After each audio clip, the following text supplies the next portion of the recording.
Hello students. तो देखें, जैसे बहुत सारे स्टूडेंट्स की ये क्वेरी होती है कि सर हम ऑर्गेनिक केमिस्ट्री में किस तरीके से हम मास्टर कर सकते हैं, किस तरीके से ऑर्गेनिक केमिस्ट्री में ज़्यादा स्कोर हम कर सकते हैं। अच्छा, बहुत सारे स्टूडेंट्स को देखेंगे ऑर्गेनिक केमिस्ट्री में थोड़ी ज़्यादा दिक्कत होती है। ठीक है, मतलब जैसे जिस पोर्शन में सबसे ज़्यादा प्रॉब्लम है, देखो केमिस्ट्री में क्या है, जैसे फिजिकल केमिस्ट्री वाला पार्ट है वो सबसे ज़्यादा सिंपल पार्ट हो जाता है। ठीक है, इनऑर्गेनिक केमिस्ट्री जो है वो थोड़ा सा कॉन्सेप्चुअल है, थोड़ा सा याद करने वाला है। दिक्कत जो सबसे ज़्यादा होती है वो ऑर्गेनिक केमिस्ट्री में होती है। ठीक है, तो थोड़ा सा इस चीज़ को हम इसमें डिस्कस करें कि ऑर्गेनिक केमिस्ट्री को किस तरीके से हम मास्टर कर सकते हैं। ठीक, किस तरीके से हम मास्टर कर सकते हैं।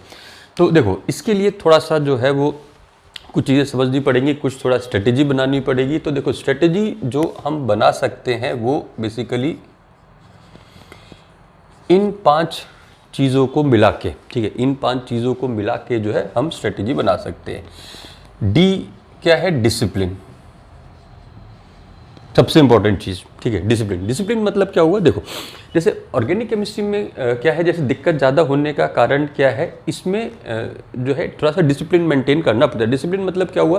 देखो, जो आप पहली क्लास में पढ़ते हैं उसकी ज़रूरत आपको सेकंड क्लास में पड़ती है, जो सेकंड क्लास में पढ़ते हैं उसकी ज़रूरत थर्ड क्लास में पड़ती है। मतलब सारी चीज़ें जो है वो इंटरलिंक्ड है। ठीक है, सारी चीज़ें इंटरलिंक्ड है। तो अगर आपने बीच की कोई क्लास मिस कर दी है, ठीक है, या शुरू की क्लास नहीं की है, ठीक, और फिर आप ये एक्सपेक्ट करें कि जो बाद की क्लास है वो आप बिल्कुल अच्छे तरीके से समझ लें, वो नहीं हो पाएगा। ठीक है, तो मतलब डिसिप्लिन होना इसमें सबसे ज़्यादा ज़रूरी है। मतलब रेगुलरली जो है वो आप क्लास करें। ठीक है, क्लास भी करनी है और रेगुलरली इसकी सेल्फ स्टडी भी करनी है। ठीक है, बिना इसके जो है आप ऑर्गेनिक केमिस्ट्री में अच्छा नहीं कर सकते हैं। ठीक है, सबसे पहली चीज़ तो ये है डिसिप्लिन। ठीक है, दूसरा क्या है?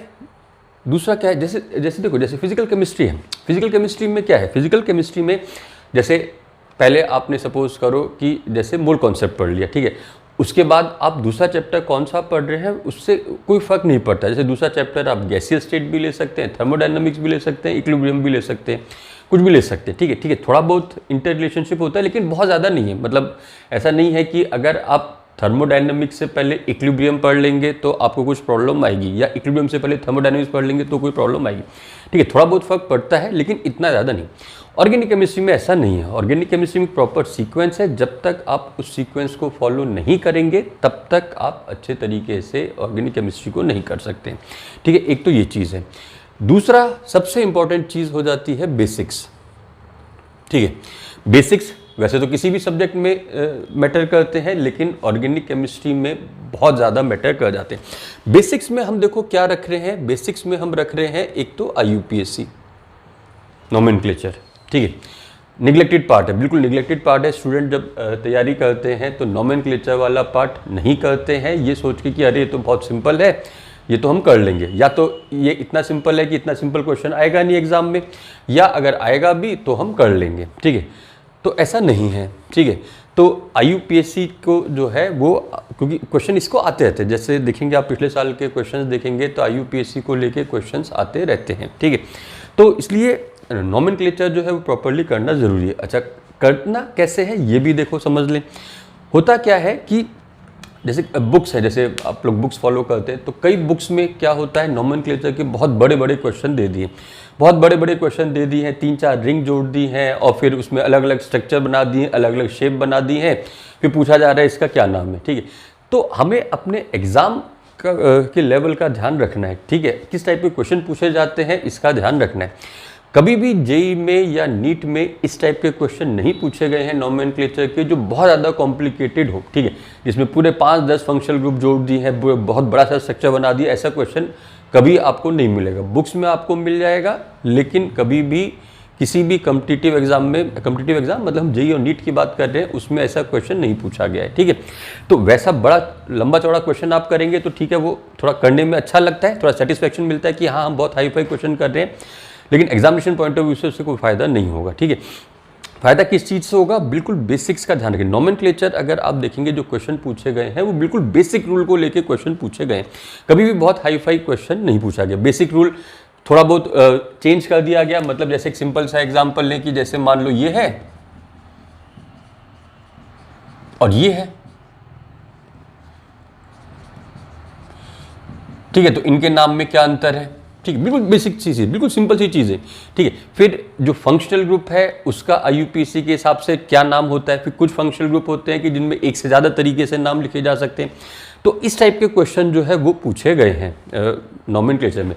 तो नोमेनक्लेचर में कभी भी जो है ऐसा ना करें। देखो स्टूडेंट क्या करते हैं, ये गलती करते हैं, या तो उसको बिल्कुल भी टाइम नहीं देते, या टाइम देते हैं तो बहुत ज़्यादा टाइम दे देते हैं। ठीक है, कि उसमें सब क्वेश्चन, बड़े बड़े क्वेश्चन जो है वो करे जा रहे हैं। एग्जामिनेशन पॉइंट ऑफ व्यू से कोई फायदा नहीं है। ठीक है, तो एक तो ये नोमेनक्लेचर पता होना चाहिए। जैसे नोमेनक्लेचर में एक दूसरी चीज़ आ जाती है, कॉमन नेम। ठीक है, कॉमन नेम भी पता होने चाहिए। ठीक है, जैसे क्वेश्चन जब आता है, जैसे एग्जाम में क्वेश्चन आता है तो ज़्यादातर क्या होता है, कॉमन नेम दे दिया जाता है। ठीक है, तो अगर आपको कॉमन नेम नहीं पता है तो फिर आप क्वेश्चन में आगे प्रोसीड कर ही नहीं सकते हैं। ठीक है, जैसे सपोज करो, जैसे ये लिख दिया गया कि एसिटोफिनोन, कि एसिटोफिनोन का इसके साथ रिएक्शन कराएंगे तो क्या प्रोडक्ट बनेगा।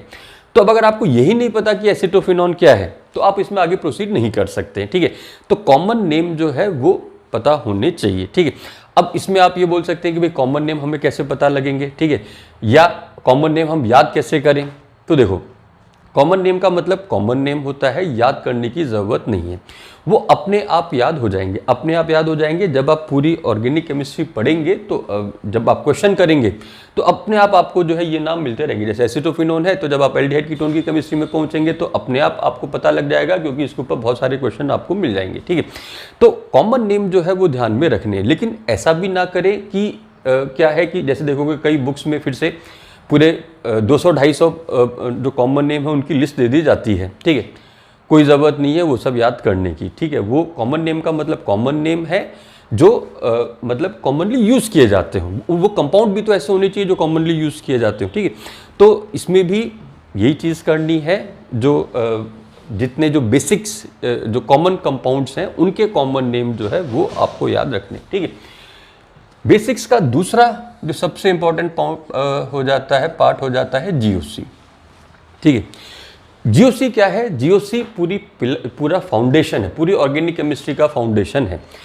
अगर आप GOC अच्छे तरीके से कर लेंगे, GOC अगर आप अच्छे तरीके से कर लेंगे तो क्या होगा, पूरी ऑर्गेनिक केमिस्ट्री जो है वो आप अच्छे तरीके से कर सकते हैं। इनफैक्ट जो पूरी ऑर्गेनिक केमिस्ट्री है वो इसी के ऊपर बेस्ड है। ठीक है, तो ये एक कहना चाहिए फाउंडेशन है जिसके ऊपर पूरी की पूरी ऑर्गेनिक केमिस्ट्री बेस्ड है। विदाउट GOC आप जो है वो ऑर्गेनिक केमिस्ट्री नहीं कर सकते, सोच भी नहीं सकते हैं इस चीज़ को। ठीक है, तो इसलिए GOC तो बिल्कुल अच्छे तरीके से करना ही है। ठीक है, फिर आइसोमेरिज्म।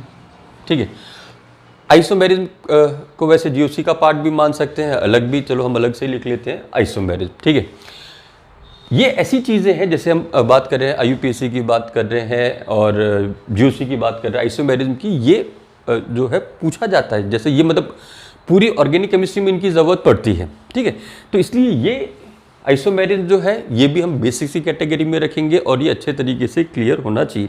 डायरेक्ट क्वेश्चन तो आते ही है। ठीक है, आइसोमेरिज्म के ऊपर डायरेक्ट क्वेश्चन तो आते ही है और प्लस इसका एप्लीकेशन जो फंक्शनल ग्रुप पढ़ते हैं उसमें भी हो जाता है। ठीक है, और रिएक्शन मैकेनिज्म। ठीक है, मतलब कितने टाइप के रिएक्शन होते हैं, जैसे एलिमिनेशन होता है, सब्स्टिट्यूशन होता है, एडिशन होता है, कितने टाइप के रिएक्शन होते हैं, उनमें अंतर क्या होता है। ठीक है, उनमें क्या डिफरेंसेस हैं, किस तरीके से रिएक्शन ऑपरेट करता है, किस तरीके से रिएक्शन प्रोसीड करता है। ठीक है, तो वो हम रिएक्शन मैकेनिज्म में उसे हम इंक्लूड कर देते हैं। ठीक है, अब अगर देखो ये चारों चीज़ें अगर आपने पढ़ ली तो 80% ऑर्गेनिक केमिस्ट्री तो यहीं हो जाती है। ठीक है, 80%, क्योंकि फंक्शनल ग्रुप में जो भी रिएक्शन आएंगे वो सब आएंगे तो यहीं से ना। ठीक है, और देखो रिएक्शन मैकेनिज्म में कभी भी जो है वो चीज़ों को याद करने की कोशिश ना करें। ठीक है, थोड़ा समझ के करेंगे तो रिएक्शन मैकेनिज्म, देखो रिएक्शन मैकेनिज्म है क्या, सिंपल इलेक्ट्रॉन्स का फ्लो है। ठीक है, मतलब जैसे इलेक्ट्रॉन्स किस तरीके से फ्लो कर रहे हैं, एक रिएजेंट से दूसरे रिएजेंट पे जा रहे हैं, एक रिएजेंट से दूसरे रिएक्टेंट के ऊपर जा रहे हैं, फिर वो उस रिएजेंट के लिए किस तरीके से रिस्पॉन्ड कर रहा है, ये सारी चीज़ें रिएक्शन मैकेनिज्म है। तो ये बेसिकली क्या है, सिंपल एक फ्लो है। ठीक है, तो इस फ्लो को अगर आप विजुअलाइज करने लगेंगे, ठीक है, अगर ऐसा हो गया कि ये जो रिएक्शन मैकेनिज्म है, ये जो इलेक्ट्रॉन्स का फ्लो होता है, अगर आप इसे विजुअलाइज करने लगेंगे तो देखोगे सारे रिएक्शन जो है वो आप अपने आप कर सकते हैं। ठीक है, कुछ मैकेनिज्म को अगर हम अच्छे तरीके से समझ लें तो बाकी सारे रिएक्शंस जो है वो हम अच्छे तरीके से कर सकते हैं। ठीक है, सिर्फ हमें क्या इलेक्ट्रॉन का जो फ्लो है उस चीज़ का ध्यान रखना है। ठीक है, जैसे अगर हम चलो एक सिंपल सा एग्जांपल ले लेते हैं इस चीज़ को समझने के लिए कि जैसे मान लो ये है, ठीक है, एक सिंपल सा एग्जांपल ले रहे हैं। सपोज करो कि जैसे इसे बोला जा रहा है कि इसको हम रिएक्ट करा रहे हैं किसी रिएजेंट के साथ, जैसे मान लो, जैसे तो बहुत सारे होते हैं, जैसे मान लो Cn-, इसके साथ हम रिएक्ट करा रहे हैं।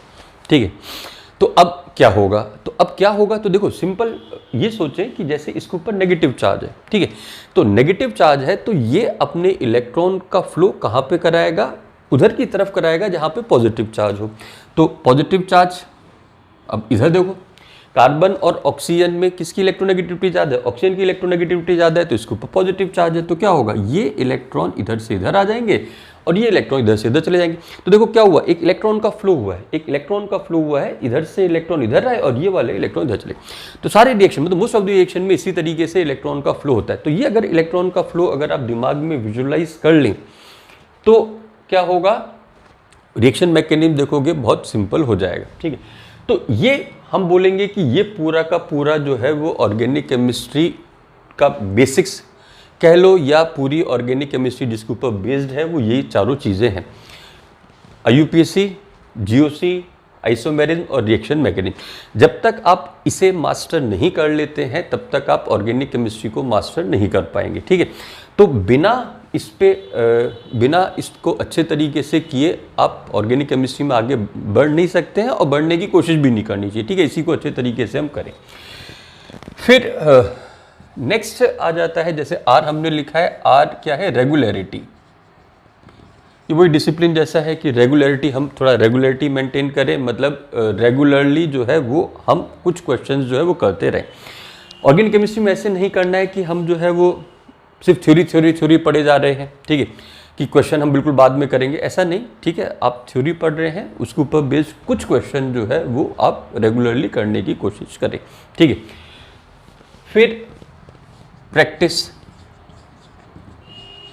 ठीक है, ये भी इसी से रिलेटेड हो गया कि रेगुलरली जो वो हम क्या करें, क्वेश्चंस की प्रैक्टिस करें। ठीक है, अच्छा, क्वेश्चन की प्रैक्टिस करने का देखो क्या तरीका है, इसको हम नॉर्मल तरीके से तो खैर जैसे करें ही, लेकिन थोड़ा सा इस तरीके से भी करें कि टाइम के प्रेशर के हिसाब से। मतलब जैसे आप जैसे वीक में एक दिन आप डिसाइड कर ले कि भाई वीक में एक दिन जो है वो हम जो क्वेश्चंस की प्रैक्टिस करेंगे ये एज अ टेस्ट करेंगे। एज अ टेस्ट मतलब जैसे आप डिसाइड कर ले कि 1 घंटा है, ठीक है, कि 1 घंटे में हमें 20 या 25 क्वेश्चन, ठीक है, ऑर्गेनिक केमिस्ट्री के 20 या 25 क्वेश्चन जो है वो 1 घंटे में हमें करने। 1 घंटा ये मैक्सिमम टाइम है, हम इससे कम में कर लें तो बहुत अच्छी बात है, लेकिन 1 घंटे से ऊपर नहीं जाना है।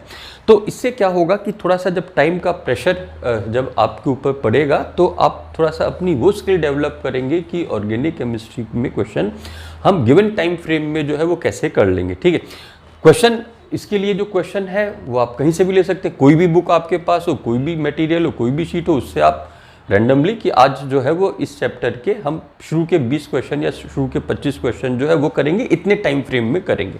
ठीक है, टाइम भी आप अपने हिसाब से डिसाइड कर लीजिए कि जैसे एक अगर कोई जैसे सिंपल टॉपिक है तो आप आधा घंटा रख लीजिए, कोई थोड़ा वैसा टॉपिक है जैसे जिसमें ज़्यादा टाइम की ज़रूरत पड़ेगी तो 1 घंटा रख लें। ठीक, तो ये लेकिन इस तरीके से थोड़ा सा करें जिससे टाइम के प्रेशर के हिसाब से करें, और आप बैठ के जैसे आप जब ये टेस्ट दे रहे हैं तो पूरा 1 घंटा बैठें, तो 1 घंटा लगातार बैठ के करें, उसमें जो है डिस्ट्रैक्शन ना हो। ठीक है, तो ये हो गया प्रैक्टिस। अब एस जो है ये सबसे इंपॉर्टेंट हो जाता है शॉर्ट नोट्स। आप सब कुछ कर लीजिए, ऊपर का ये सब कुछ कर लीजिए, शॉर्ट नोट्स आप नहीं बनाएंगे तो सब बेकार है। ठीक है, देखो है क्या, ऑर्गेनिक केमिस्ट्री में बहुत सारी चीज़ें हैं, बहुत सारे रूल्स हैं। ठीक है, कुछ एक्सेप्शंस भी हैं, कुछ बेसिक प्रिंसिपल्स भी हैं। ठीक है, जिनको याद रखना बहुत ज़रूरी है, अगर हम भूल जाएंगे तो क्या होगा, फिर क्वेश्चन हम नहीं कर पाएंगे। ये इसलिए ज़रूरी होता है कि जैसे एग्ज़ाम के टाइम पे, जैसे जब एग्ज़ाम होने वाला है उससे 1 हफ्ता पहले, 10 दिन पहले जब आपको सारी चीज़ें रिवाइज करनी है तो जब तक शॉर्ट नोट्स नहीं होंगे तो रिवाइज कर पाना पॉसिबल नहीं। अभी कॉपी की तो लिमिटेशन है ना, आप कॉपी से रिवाइज करेंगे तो वो तो पॉसिबल नहीं हो पाएगा, कितना रिवाइज कर लेंगे। शॉर्ट नोट्स अगर आप बनाएंगे तो आप चीज़ों को बहुत अच्छे तरीके से रिवाइज कर सकते हैं और इफेक्टिव रिविजन होगा, कम टाइम में ज़्यादा रिविजन। दूसरा और क्या फ़ायदा होगा शॉर्ट नोट से, आप फ्रीक्वेंट रिवीजन कर सकते हैं, एक ही टॉपिक को आप दिन में 10 बार रिवाइज कर सकते हैं। और जब आप चीज़ें फ्रीक्वेंटली रिवाइज करेंगे तो देखोगे वो दिमाग में अच्छे तरीके से वो बैठेंगी। फ़ायदा इससे क्या होगा, स्पीड आप लोगों की इंप्रूव हो जाएगी। जब चीज़ें बिल्कुल अच्छे तरीके से याद होती हैं तो हमारा काम करने का जो स्पीड है वो बढ़ जाता है, ठीक है। नहीं तो अदरवाइज क्या होगा, थोड़ा दिमाग पे जोर डालना पड़ता है। अगर आप सही चीज़ें याद रखेंगे तो क्या होगा, क्वेश्चन बहुत आसानी से हो जाएंगे। और याद रखने के लिए विदाउट शॉर्ट नोट्स जो है नहीं हो पाएगा। अच्छा, शॉर्ट नोट्स में करना क्या है, देखो ऐसे समझ ले जैसे A4 साइज का पेपर होता है, ठीक है। A4 साइज का पेपर है तो A4 साइज का पेपर लें और उसको जो है वो फोल्ड करके उसे पार्ट में डिवाइड कर लें। देखो जैसे ऐसे, जैसे ये है, जैसे ये A4 साइज का पेपर है, इसे डिवाइड कर लिया इस तरीके से, ठीक है। और ये ऐसे कर लिया, ये 4 पार्ट में डिवाइड हो गया, ठीक है। अब इसमें यहाँ से लिखना शुरू करें, ठीक है। तो अब जब आप इसमें इस तरीके से लिखेंगे तो क्या होगा, एक पेज में बहुत सारी इन्फॉर्मेशन आ जाएगी। हमारा पर्पस क्या है, हमारा पर्पस ये है कि एक पेज जो हम बना रहे हैं उसमें ज़्यादा से ज़्यादा इन्फॉर्मेशन हम रख रहे हैं। क्योंकि अगर आप इसी को जो है जो बहुत लंबा कर देंगे तो क्या होगा, इसी को अगर बहुत मोटा कर दिया तो हमारा पर्पस पूरा नहीं होगा। तो ये जो है ये छोटा सा पेज है, ठीक है। तो ये आप आराम से पॉकेट में भी रख सकते हैं, जब ज़रूरत हो, रिवाइज करने की ज़रूरत हो, इसे निकाल के आप रिवाइज कर सकते हैं, ठीक है। अब इसमें क्या क्या लिखना है, इसमें क्या क्या लिखना है, देखो इसमें दुनिया भर की चीज़ें नहीं लिखनी है, दुनिया भर की चीज़ें नहीं लिखनी है, सिर्फ वही चीज़ें लिखनी है जो याद करने के लिए ज़रूरी हो, जो मतलब जो क्वेश्चन करने के लिए ज़रूरी हो, ठीक है।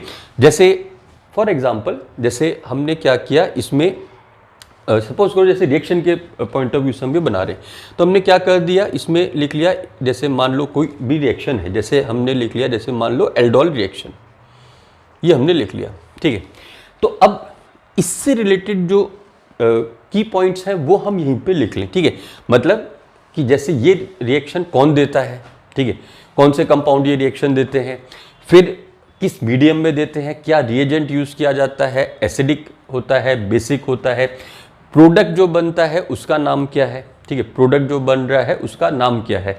मतलब जैसे इसमें जो प्रोडक्ट बना वो क्या है, जैसे बीटा हाइड्रोक्सी एल्डिहाइड या कीटोन बनता है, या alpha beta unsaturated aldehyde ketone बनता है, वो लिख लें। इंटरमीडिएट क्या बनता है, इसमें किस इंटरमीडिएट के थ्रू रिएक्शन होता है, वो भी लिख लें। और लास्ट में कोई स्पेशल फीचर, मतलब इस रिएक्शन की अगर कोई खास बात हो, कोई खास बात, कोई एक्सेप्शन, वो इसमें लिख लें। तो इससे फ़ायदा क्या होगा कि इस रिएक्शन से रिलेटेड जो सारी चीज़ें हैं वो आपने एक जगह पे कंसाइज फॉर्म में लिख ली। तो क्या होगा, आप इसे बार बार जब रिवाइज करेंगे, ठीक है, बार बार इसका रिवीजन पॉसिबल हो पाएगा, ठीक है। तो प्रॉब्लम क्या होती है कि देखो जैसे ऑर्गेनिक केमिस्ट्री हम जिस टाइम पे पढ़ रहे होते हैं, जैसे क्लास में जब आप पढ़ रहे हैं तो ठीक है, तब तो सारी चीज़ें समझ में आती हैं, ठीक है। लेकिन फिर होता क्या है कि थोड़े टाइम के बाद चीज़ें हम भूलना शुरू कर देते हैं, जो छोटी छोटी चीज़ें वो हम भूलना शुरू कर देते हैं, फिर उससे क्या होता है, क्वेश्चन नहीं हो पाते। अगर आप इस तरीके से करेंगे तो कभी भी नहीं भूलेंगे, ठीक है, कभी चीज़ों को नहीं भूलेंगे, ठीक है। तो इसलिए ये काम करें। दूसरा समझ सकते हैं कि ये जो है प्रोसेस कैसी कंटिन्यूस प्रोसेस है। कंटिन्यूस प्रोसेस मतलब जैसे आज आपने कोई रिएक्शन पढ़ा तो उसको ऐड कर लिया, ठीक है, फिर कल कोई रिएक्शन पढ़ेंगे तो उसे ऐड कर लेंगे। सिर्फ रिएक्शन ही नहीं, कुछ भी, जैसे हमने कुछ भी लिख लिया कि जैसे मान लो कार्बोकेटाइन स्टेबिलिटी, तो कार्बोकेटाइन स्टेबिलिटी के लिए क्या रूल्स है वो शॉर्ट में लिख दिए कि भाई इसके डायरेक्टली प्रोपोर्शनल है, इसके इन्वर्सली प्रोपोर्शनल, और फिर कुछ इंपॉर्टेंट पॉइंट, कुछ एक्सेप्शन वगैरह वो हमने यहीं पे ऐड कर। तो इस तरीके से क्या होगा कि पूरी ऑर्गेनिक केमिस्ट्री जो है वो आपकी बहुत लिमिटेड नंबर ऑफ पेज में जो है वो सिमट जाएगी। तो इससे फ़ायदा यही है, रिवीजन, ठीक है, रिवीजन जो है वो आप फ्रीक्वेंट कर लेंगे, इफेक्टिव रिवीजन होगा। एग्ज़ाम के टाइम पे जो है, जब एग्ज़ाम बिल्कुल सर पे आता है तो क्या होता है, फिर थोड़ा दिमाग जो है वो डिस्टर्ब होना शुरू हो जाता है कि अरे हम क्या करें, ये रिवाइज़ करें, ये रिवाइज़ करें, ये करें। इस तरीके से करेंगे तो ये प्रॉब्लम नहीं आएगी, ठीक है।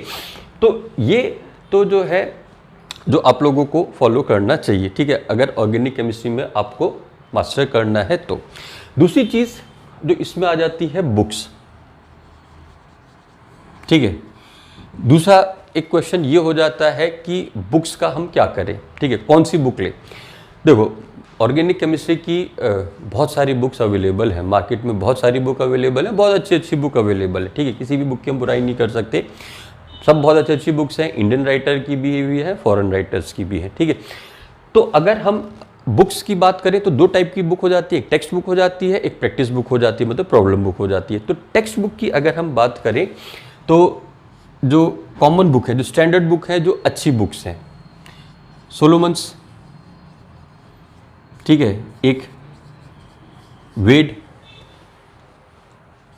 और मॉरिसन बॉयड, ठीक है, ये स्टैंडर्ड बुक्स हैं। ये स्टैंडर्ड बुक्स हैं जो अच्छी बुक है, जिसमें थ्योरी अच्छी दी हुई है, मतलब आप इन बुक्स को पढ़ेंगे तो आपको अच्छा लगेगा, ठीक है, अच्छा लगेगा कि हाँ जो है वो सब्जेक्ट जो है वो हम समझ पा रहे हैं, ठीक है। तो ये बुक्स आप फॉलो कर सकते हैं। लेकिन देखो प्रॉब्लम क्या होती है इन बुक्स को फॉलो करने में कि ये जो बुक्स हैं सारी फॉरेन राइटर्स की बुक हैं, ये जेई के पर्पज से तो लिखी नहीं गई हैं, ठीक है। तो इसमें और भी बहुत सारी चीज़ें दी हुई है, मतलब बहुत सारी चीज़ें दी हुई हैं जो मतलब जो हमारा एग्ज़ाम है उसके हिसाब से रिलेवेंट नहीं है। तो एक तो ये चीज़ हो जाती है कि जब आप पढ़ते हैं तो जब आप पढ़ लेते हैं तो आप रियलाइज़ करते हैं कि ये चीज़ हमारे हिसाब से रिलेवेंट नहीं है या हमारे एग्ज़ाम के हिसाब से रिलेवेंट नहीं है। दूसरा, टाइम बहुत लगता है, ठीक है। तो अगर आप टाइम अफोर्ड कर सकते हैं तो बुक को पढ़ना हमेशा, टेक्स्ट बुक पढ़ना हमेशा ही जो है वो बेनिफिशियल रहता है। किसी भी चीज़ के लिए टेक्स्ट बुक पढ़ना, बुक को पढ़ने की आदत जो है वो एक बहुत अच्छी आदत होती है। तो अगर आप अफोर्ड कर सकते हैं तो इनमें से कोई सी भी एक बुक कर सकते हैं। इनफैक्ट जेई एडवांस के हिसाब से अगर देखें तो एक और बुक आती है पीटर साइक्स, ये सिर्फ रिएक्शन मैकेनिज्म की है, ठीक है। ये जेई मेंस और नीट के लिए तो हम इसे नहीं बोल सकते हैं, लेकिन जेई एडवांस के हिसाब से ये मैकेनिज्म की बहुत अच्छी बुक है, इसको भी पढ़ सकते हैं, ठीक है, अगर पढ़ना चाहें तो, ठीक। लेकिन एडवाइजेबल ज़्यादा ये रहता है कि आप जिस टीचर को फॉलो कर रहे हैं उनके जो नोट्स हैं आप उसको फॉलो करें। क्योंकि देखो होता क्या है, जो भी टीचर क्लास में जब कोई भी चीज़ आपको बताता है तो उसका एक सोर्स नहीं होता है, ठीक है, उसका एक सोर्स नहीं होता है, वो बहुत सारी चीज़ों, बहुत सारे सोर्स हो जाते हैं, मतलब बहुत सारी बुक्स हो जाती हैं। जैसे जैसे हमने कोई बुक पढ़ी, ठीक है, एक बुक पढ़ी, उससे कुछ चीज़ हमें अच्छी लगी तो वो हमने रख ली, दूसरी बुक से कोई दूसरी चीज़ अच्छी लगी तो वो हमने रख ली, ठीक है। तो यही होता है टीचर के लिए, क्या होता है कि बहुत सारी बुक्स का जो कहना चाहिए निचोड़ जो है वो आपको डिलीवर करता है। तो इसलिए ज़्यादा एडवाइजेबल ये है कि टीचर के जो नोट्स हैं उसको आप फॉलो करें, ठीक है, वो हमेशा से ज़्यादा एडवाइजेबल है और ज़्यादा टाइम एफिशिएंट भी है, ठीक है। लेकिन बुक पढ़ना चाहें तो बुक पढ़ने में कोई बुराई नहीं है, आप पढ़ सकते हैं, नो डाउट, ठीक है। ये सारी अच्छी बुक है, स्टैंड बुक, और भी इनके अलावा और भी बहुत सारी बुक्स आपको मिल जाएंगी, ठीक है। जैसे फिनार की एक बुक आती है, वो भी अच्छी बुक है, ठीक है। तो ये बुक्स आप फॉलो कर सकते हैं, ठीक है। फिर प्रॉब्लम बुक पे आते हैं। प्रॉब्लम बुक में अगर हम देखें तो देखो, जो इस समय सबसे स्टैंडर्ड बुक जो है मार्केट में, MS चौहान, नाम आप लोगों ने सुना ही होगा, MS चौहान बुक है, MS चौहान राइटर, उनकी बुक है। तो ये आप फॉलो कर सकते हैं। नीट के लिए अलग आती है, ठीक है। जेई के लिए दो बुक हैं, एक एलिमेंट्री प्रॉब्लम, एक एडवांस प्रॉब्लम, ठीक है। तो वो दोनों बुक आप अपने हिसाब से कर सकते हैं। मेन के लिए अगर करना है तो एलिमेंट्री प्रॉब्लम वाली बुक, और एडवांस के लिए जो एडवांस वाली बुक, ठीक है, वो आप कर सकते हैं, अच्छी बुक है। खास बात, सबसे खास बात इसमें यह है कि आंसर्स में मिस्टेक नहीं है, ठीक है। जैसे और भी अच्छी बुक्स हैं, बहुत सारी और भी ऑर्गेनिक केमिस्ट्री की प्रॉब्लम बुक्स हैं मार्केट में, नाम आप लोगों ने शायद सुने होंगे। प्रॉब्लम उसमें क्या है, आंसर्स की गलतियां हैं, ठीक है, आंसर्स की गलतियां हैं। अब समझ सकते हैं कि ऑर्गेनिक केमिस्ट्री में अगर आंसर की गलती होगी तो क्या होगा, कॉन्सेप्ट पूरा वो आपका बिगाड़ सकता है। एक गलत आंसर आपका पूरा कॉन्सेप्ट बिगाड़ सकता है। तो इसलिए उन बुक्स की जगह अच्छा ये है कि ये बुक, इसमें क्योंकि जनरली इसमें आंसर में कोई गलती नहीं है, तो आप ये MS चौहान सर की बुक जो है वो आप फॉलो कर सकते हैं, ठीक है। और इसमें भी ये एडवाइजेबल है, ठीक है। देखो जैसे ये वाली जो बुक है इसकी हम बात कर रहे हैं, ठीक है, ये अच्छी बुक है, अच्छे क्वेश्चन है इसमें। लेकिन इसमें भी देखोगे कि खासकर जो एडवांस वाली बुक है, कई क्वेश्चन ऐसे हैं जो बिल्कुल आउट ऑफ द वे जाके हैं, बिल्कुल जो जैसे क्वेश्चन आज तक कभी जेई एडवांस में भी नहीं पूछे गए और शायद कभी पूछे भी नहीं जाएंगे, ठीक है, इस टाइप के क्वेश्चन भी हैं, ठीक है। तो इसलिए इसमें भी एडवाइजेबल यही है कि जो भी आप कोचिंग का मटेरियल फॉलो कर रहे हैं उसके जो क्वेश्चन है पहले आप उसे करें, ठीक है। उसके बाद फिर अगर आप ये सब करना चाहें तो ये कर सकते हैं, ठीक है। और देखो और ज़्यादा बुक्स के चक्कर में नहीं पढ़ना है, ठीक है। जैसे ऑर्गेनिक केमिस्ट्री में ये चीज़ जो ध्यान रखिए, बहुत ज़्यादा बुक्स के चक्कर में नहीं पढ़ना है। जो फोकस है हमारा, मतलब ये ना सोचें कि हम ये बुक भी कर लें, ये बुक भी कर, जैसे MS शॉन भी कर लें, हिमांशु पांडे भी कर लें, ये बुक भी कर लें, उससे कोई फ़ायदा नहीं होना है, ठीक है। उससे होगा क्या कि आप एक बुक भी सही से नहीं कर पाएंगे। तो एक बुक करें अच्छे तरीके से, लेकिन उसे करें, ठीक है। तो ये हो गया। फिर एक और चीज़ हम बस अब देख लेते हैं कि जो गलतियां होती हैं, ठीक है, जो स्टूडेंट मिस्टेक करते हैं, जिस कारण से ऑर्गेनिक केमिस्ट्री में अच्छा स्कोर कर पाना पॉसिबल नहीं हो पाता है, ठीक है। क्या क्या गलतियां होती हैं? एक तो जो गलती होती है सबसे बड़ी, कि चीज़ों को रटने की कोशिश करते हैं, सिर्फ रटने की, ठीक है। तो रटना नहीं है, सिर्फ रटना नहीं है, सिर्फ मेमोराइज नहीं करना है, ठीक है। अब ये सोचें कि सिर्फ रट रट के जो है आप ऑर्गेनिक केमिस्ट्री में अच्छा कर लेंगे, वो नहीं पॉसिबल है, ठीक है। तो क्या क्या नहीं करना है? नॉट मेमोराइजिंग, ठीक है, सिर्फ सीधे ये लिख लेते हैं, नॉट रटना, रटना नहीं है चीज़ों को, ठीक है। समझ के करेंगे तो, जैसे अभी हमने बोला, ये सब चीज़ें अगर आप समझ के करेंगे तो देखोगे कोई दिक्कत नहीं होगी, ठीक है। कुछ चीज़ें तो याद करनी ही पड़ेंगी, जैसे कुछ एक्सेप्शंस हो जाते हैं, स्टीरियो केमिस्ट्री के कुछ रूल्स हो जाते हैं, नंबर ऑफ आइसोमर्स के कुछ रूल्स हो जाते हैं, तो वो तो याद रखने ही पड़ेंगे, ठीक है। अदरवाइज चीज़ें बाकी जो है वो रटने की जो ज़रूरत है, रटना मतलब क्या होता है? बिना समझ के चीज़ों को याद कर लेना, वो नहीं करना है, ठीक है। दूसरी सबसे जो बड़ी मिस्टेक है, बहुत बहुत बड़ी मिस्टेक है और कॉमन मिस्टेक है, कि distort your concept to arrive at answer, ठीक है। बहुत कॉमन ये मिस्टेक है कि स्टूडेंट्स क्या करते हैं कि भाई बुक से क्वेश्चन करना शुरू किया, नहीं हुआ तो क्या किया, आंसर देख लिया, और फिर जो आंसर आया है उसके हिसाब से अपने कॉन्सेप्ट बनाने की कोशिश करते हैं, ठीक है। ऐसा बिल्कुल नहीं चलेगा, ठीक है। ऑर्गेनिक केमिस्ट्री में ऐसा नहीं हो सकता।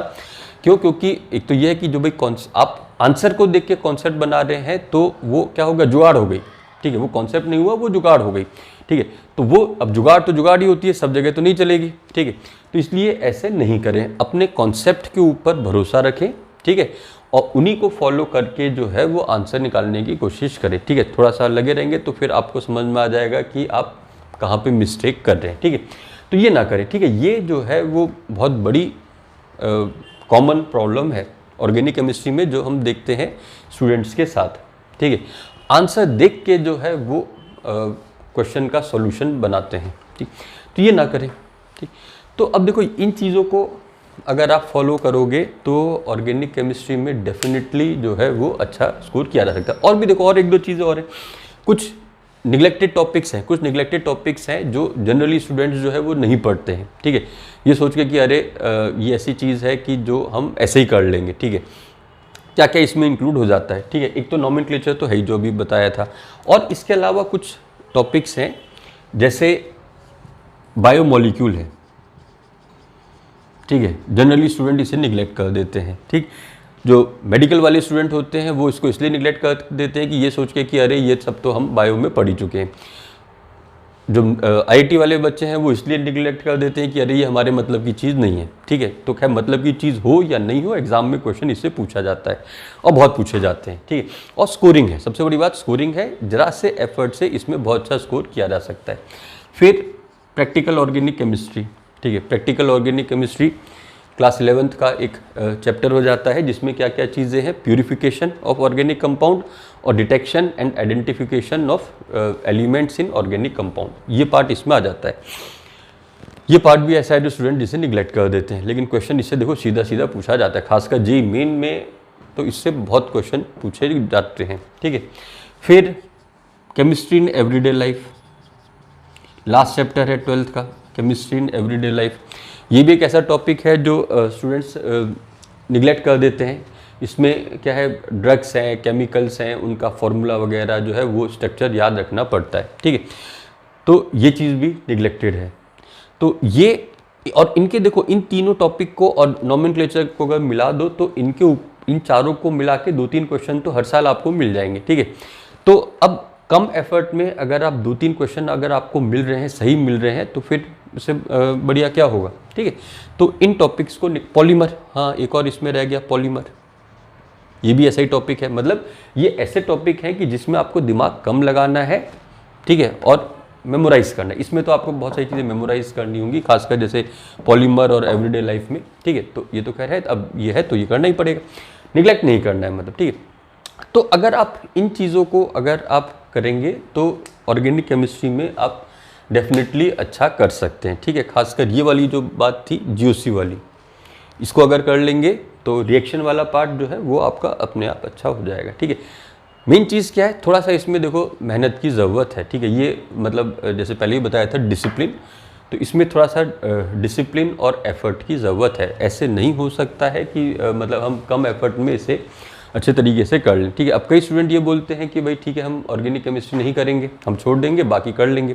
तो ठीक है, थ्योरेटिकली तो ये बोलना अच्छा लगता है कि चलो ठीक है हम ऑर्गेनिक केमिस्ट्री नहीं करेंगे, हम बाकी सब पूरा कर लेंगे, लेकिन समझ सकते हैं कि प्रैक्टिकली ऐसा नहीं हो सकता कि आप एक इतना बड़ा पोर्शन जो है वो आप बिल्कुल छोड़ दें और बाकी सब में आप पूरा अच्छा स्कोर कर लें, ऐसा नहीं होगा, ठीक है। कि क्योंकि बाकी में भी तो गलतियां होंगी ना। थ्योरेटिकली तो बोल सकते हो कि चलो ठीक है ये एक सब्जेक्ट का 1/3 पार्ट है, केमिस्ट्री का 1/3 पार्ट है, तो हम सिर्फ इतने छोटे से पार्ट को तो छोड़ रहे हैं, बाकी पूरा